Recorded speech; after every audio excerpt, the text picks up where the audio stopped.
تازه او ډیر زبردست خبر. امریکا د اشرف غني حکومت په رسمیت وپیژانده. خو څنګه؟ ملګرو دوه ډیر مهم او زبردست خبرونه دي. ولسمشر غني اخر هم د ولس او د افغانانو خبره ومنله. راځئ چې مایک پامپیو د ولسمشر حکومت په هکله څه وویلې او امریکا کوم دریځ اختیار کړ او ترڅنګ اجرایه ریاست او عبدالله سرنوشت څنګه شو، امریکا څه وویلې. قدرمنو لیدونکو السلام علیکم، وخت مو پخیر. په لومړیو کې عبدالله ورسره اجرایه ریاست نور په مکمله توګه ختم شو او نړیوالو ته غني قناعت ورکړ چې افغانستان کې موازي حکومت افغانانو ته د منلو وړ نه ده او امریکا هم اجرایه ریاست لغوه ومنله. او تر ټولو مهم خبر دا چې د امریکا د بهرنیو چارو وزیر مایک پامپیو خبر ورکړ چې متحده ایالات د یو خپلواک او یو موټی افغانستان غوښتونکی دی او د سیاسي توپیرونو د حل لپاره د موازي حکومت یا هر ډول ځواک د کارولو له هر ډول هڅو سره مخالفت کوي. د ټول شموله حکومت غوره کول د سولې لپاره مهم دي. نوموړي دا خبره پر خپل ټویټر پاڼه تېره شپه لیکلې ده. د متحده ایالاتو د بهرنیو چارو وزیر په داسې وخت کې دا خبرې کوي چې ولسمشر غني د دوشنبې په ورځ د دوهم ځل لپاره د ولسمشري لوړه وکړه او بیا یې د ټول شموله حکومت خبره تکرار کړه.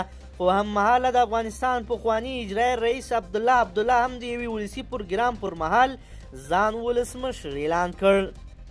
د ولسمشر د لوړې مراسمو ته د سولې په چارو کې د افغانستان لپاره د امریکا ځانګړی استازی زلمی خلیلزاد او د 15 نورو هیوادونو استازو ګډون کړی و.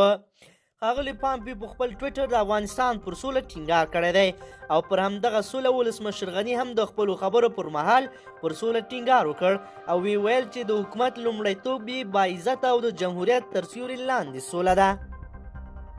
دا لومړی ځل دی چې د افغانستان تر اوږدو ټاکنو وروسته د امریکا د بهرنیو چارو وزیر د ټاکنو رسمي ننګه کوي او د یو وټي افغانستان غږ یې اوچت کړی دی.